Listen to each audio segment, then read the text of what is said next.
You know, in a man's life, there's always that one woman he can never forget. Even if she's long gone, even if her face has become just a memory. I had such a woman. And now, at 65, I want to tell you this story. Well, some might call it romantic, while others may think of it as bitter truth. But I'm here to tell it as it is. So, listen. Her name was Sophia. We were young, fiery, and honestly, at that time, I thought the world was at my feet. I was 20, she was 19. And let me tell you, those were the best years of my life. She was, I'd say, a flower among weeds. All the guys circled around her, but for some reason, she chose me. I don't know what it was that made her like me back then, maybe my sense of humor, or maybe it was just that I knew how to listen. But, honestly, it doesn't matter. We dated for a few years, and everything seemed to be heading towards marriage sooner or later. You know how it is, when everything seems so simple and clear, when you're convinced that you're together forever. I dreamed of a house, a family, kids. But, you know how they say, life has its own plans.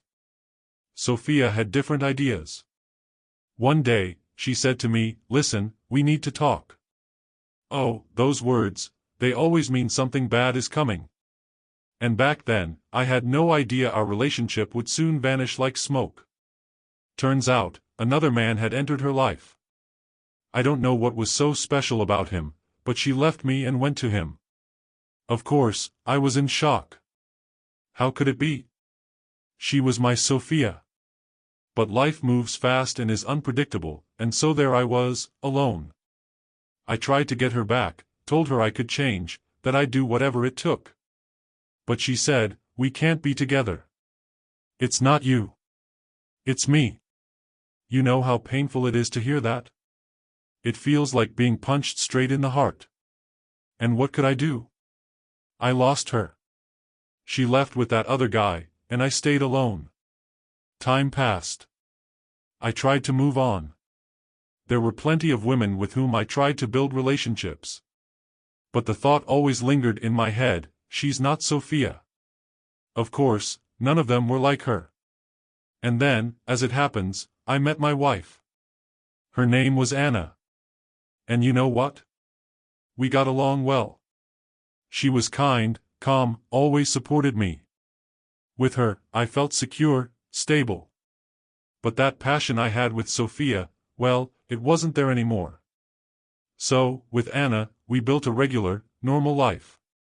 And honestly, it wasn't a bad option. We bought a house, raised 2 kids, and I even learned to laugh at myself when I thought back on that youthful, fiery love I had with Sophia. Although, as they say, you never forget your first love. And me? I always compared Anna to Sophia. Well, am I the only one? Don't all men, deep down, compare their wives to the woman who was, once? Maybe I'm exaggerating. But when that thought doesn't leave you, that you lost something important and that life didn't go quite the way you envisioned, it sticks with you. Don't get me wrong. Anna was a wonderful woman. She always cared for me, supported me in every decision, and was a devoted wife. But the passion, that spark that was there with Sophia, was gone between us. So, what do? You go on with your life. Work, kids, Saturday lunches with friends, vacations once a year. And the years went by. Yet, every now and then, when everyone was asleep, I'd lie in bed and think about Sophia. The way she laughed, how the wind blew her hair when we rode our bikes. Those were the days. However, you know, the past, no matter how much you recall it, always stays where it belongs, in memories. And with each passing year, I understood more and more that there was no way to bring Sophia back. Though, from time to time, I'd wonder, what if we had stayed together back then? What would our kids be like? How would we have lived? Would our life have been better? But all of that was just childish fantasies. I thought to myself, enough already. You're a grown man, you have a wonderful family. Live with what you have. And so I did. It seemed like I had long since forgotten Sophia, let go of all those thoughts. But here's what's funny, fate always has its surprises. I was around 55. One day, I was sitting at home, drinking my morning coffee, flipping through the newspaper when suddenly, the doorbell rang. Who could it be so early? I opened the door and there she was. Yes, Sophia. Can you imagine? After all these years, she was standing there, just as beautiful as ever. A bit older, of course, but still charming. I stood there, rooted to the spot, not knowing what to say. And she said to me, "Hello, Andrew. I thought you'd forgotten me." Forgotten? How could I forget? She invited me for coffee, and we sat down to talk. Turns out, Sophia had moved to our city and decided to check on how I was doing. And right then, I realized that everything I had been so carefully hiding inside all those years hadn't disappeared. All those feelings resurfaced, like a fire rekindled by a tiny spark. We talked, laughed, reminisced about the old days. And the more we talked, the more I realized that nothing had really changed. She was still the same Sophia I once loved. But now, everything was different. We were both adults, with our own families, our own lives. And yet, I couldn't shake the thought, what if? After that meeting, I started to feel like I was 20 again. But, unfortunately, life is not a romantic movie where everything can be fixed. Instead, you sit there and think, what if I had made a different choice back then? So, after that meeting, my life changed. No, I didn't leave Anna, I didn't do anything foolish, didn't try to turn everything upside down. But in my head, Sophia started to live again. And you know what's funniest? She didn't just return to my memories, she started affecting how I saw my current life. We started meeting for coffee with Sophia from time to time. And no, there was nothing forbidden or inappropriate about it. We were just old friends reminiscing about our youth. Though, honestly, deep down, I knew it was something more for me. I saw in her everything I was missing in my marriage. With her, I felt alive again. She was my muse, the one who made me remember what it was like to be young and reckless. Anna, of course, suspected nothing. She continued to live her usual life, taking care of the house, the kids, and me. Sometimes, I felt like a complete jerk. How can that be? You live with a wonderful woman, but dream about another. But then again, I wasn't doing anything wrong, right? Sophia and I were just drinking coffee, talking. But you know how it goes, when you have two different realities inside you, one of which shouldn't really exist. One day, Sophia invited me to her place for lunch. I went. And let me tell you, sitting in her apartment, looking at the walls, the paintings, the furniture, I was suddenly overwhelmed by the thought that everything could have been so different. Just imagine, if we had gotten married back then, I'd be sitting here every day. We would have had a different life, different memories, maybe even different children. And that thought scared me a little, to be honest. We sat at the table, laughing, remembering our first meeting. She started to tell the story of how we met at a disco in a small town. Back then, I looked ridiculous, high boots, long hair, shirt unbuttoned halfway down. I was a fool, to put it mildly. But I always knew how to get her attention. She used to look at me then, and I would have pulled down a star from the sky just for her. Sophia talked about how she tried to tame me, how she saw I was a bit of a wild one in relationships, but couldn't resist my charm. And honestly, it felt good to hear that. If it hadn't been for her words, would have probably forgotten who I was in those days. However, that conversation only confirmed one thing: time moves on, and we can't turn it back. No matter how much I wanted to, no matter how much I dreamed of it, that life with Sophia was forever left somewhere in the past. We both became different people. And even though I was happy to see her again, I felt that something had changed between us. It wasn't carefree youth anymore, it was just nostalgia. That evening, when I returned home, I felt broken. I realized that I couldn't live in two realities at the same time. I had to make a choice. I loved Sophia. But I had a family. And a family isn't something you can just leave. We had a life together, shared memories, kids, a future. I couldn't and didn't want to lose that. So I decided I would stop meeting with Sophia. No, I didn't tell her directly. We just stopped texting, stopped calling each other. I think she understood it too because she never tried to bring me back. And that was the right thing to do. We lived in different worlds, and our story had ended long ago. From that moment on, I never saw Sophia again.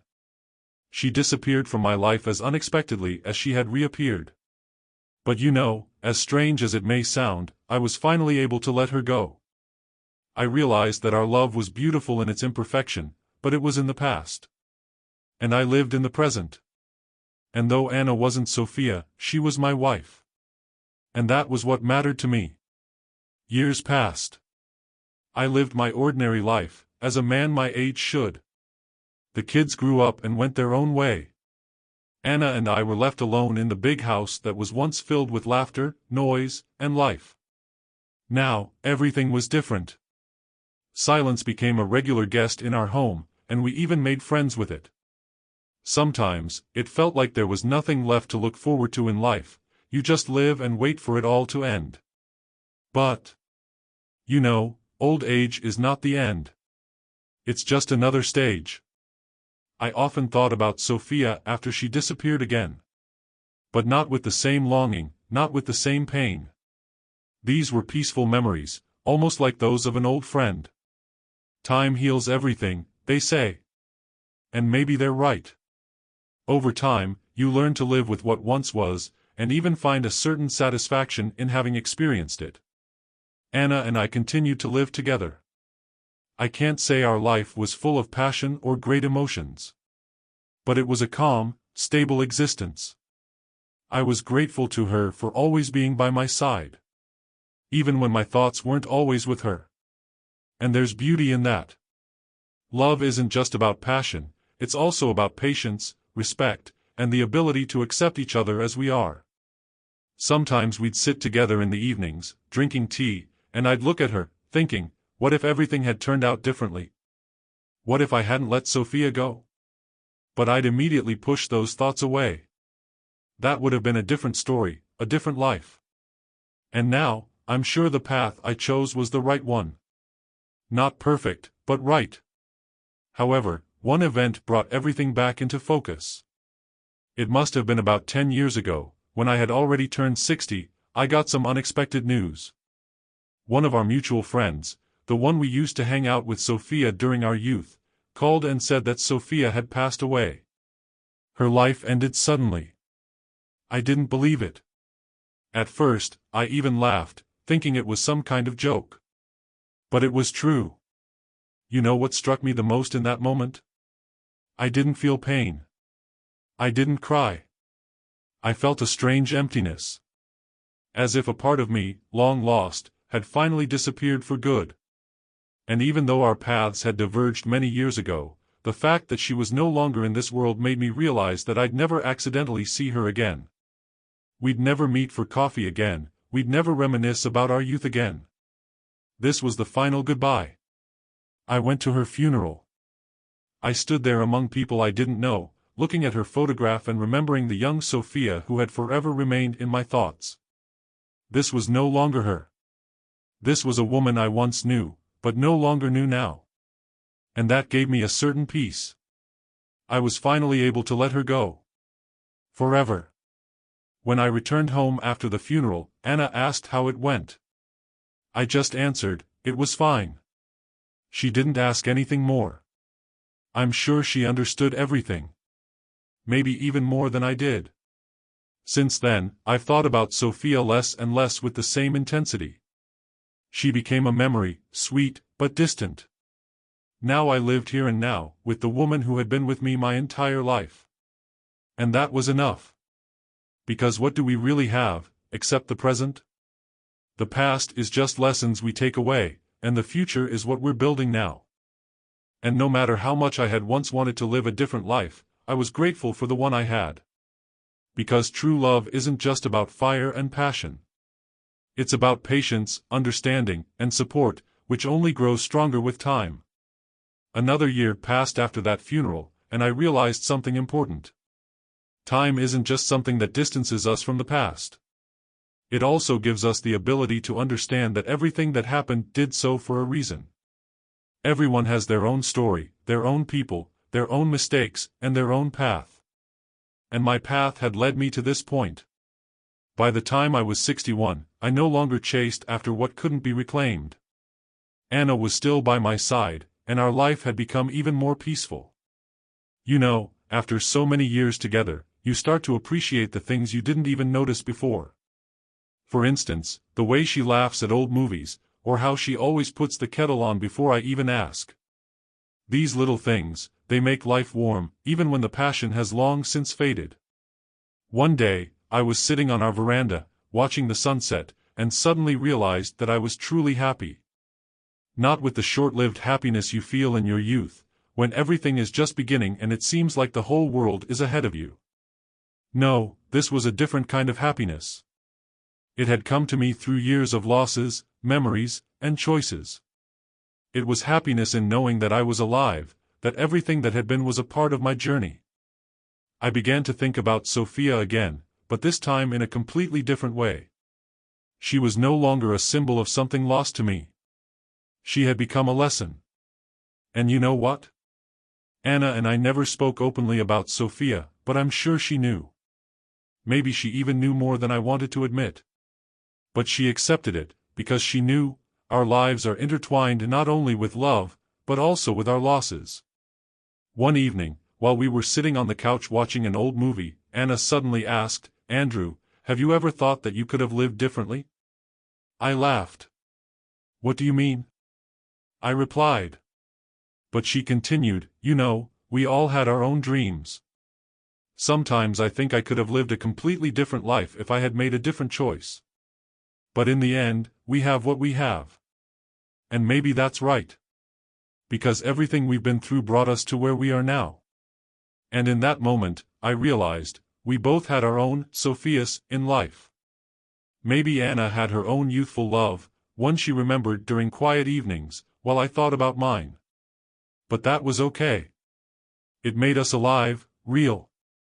Because what is life, if not a series of choices and memories, which sometimes may be completely different for each of us? I looked at her, and in her eyes, there was so much wisdom, so much understanding, that I couldn't help but agree. "Yes, Anna," I said. "You're right. We lived life as best we could. And I'm glad that we walked this path together." That evening changed my perception of everything. I no longer thought about what could have been. I focused on what was. And you know what's most surprising? I finally started to truly appreciate what I had. After that conversation, our relationship with Anna became even closer.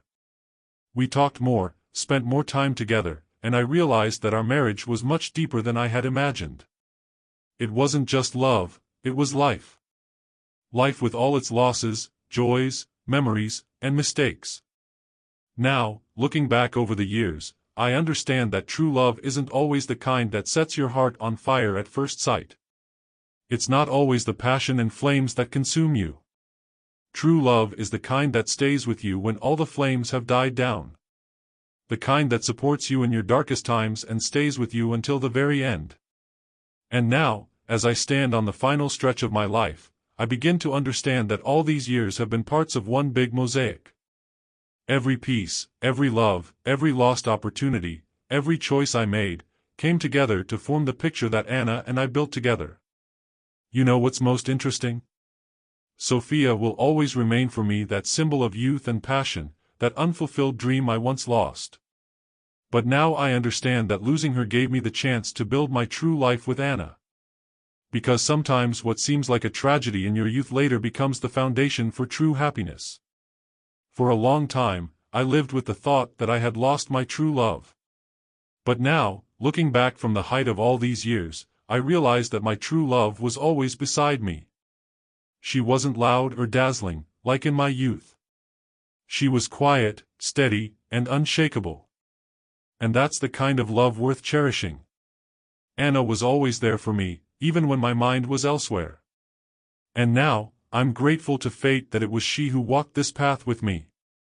Because true love isn't the kind that burns you from the inside, it's the kind that stays with you even after the flames have died down. In the final years of our life together, Anna and I spent more and more time together.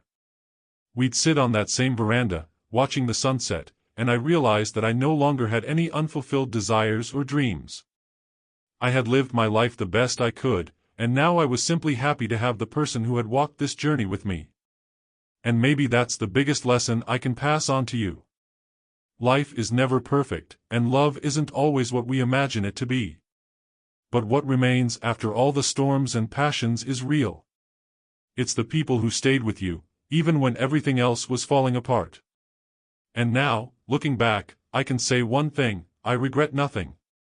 Because every choice I made, every mistake, every pain led me to this moment. And maybe that's the point. So, I want to tell you, if you're looking for true love, don't focus on those moments when your heart races. Look at the moments when everything has calmed down, and the person by your side is the one holding your hand, even when you don't believe in yourself. Because true love isn't just about passionate kisses and hot nights.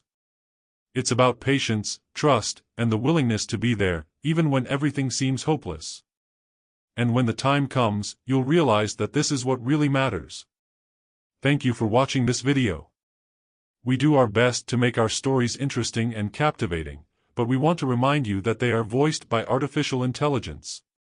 Our team is not native speakers, so if you notice any mistakes, we'd be grateful if you could point them out in the comments. We're always learning and striving to get better for you. Don't forget to like, subscribe to our channel, and hit the notification bell so you don't miss our new videos. Thank you for your support and attention.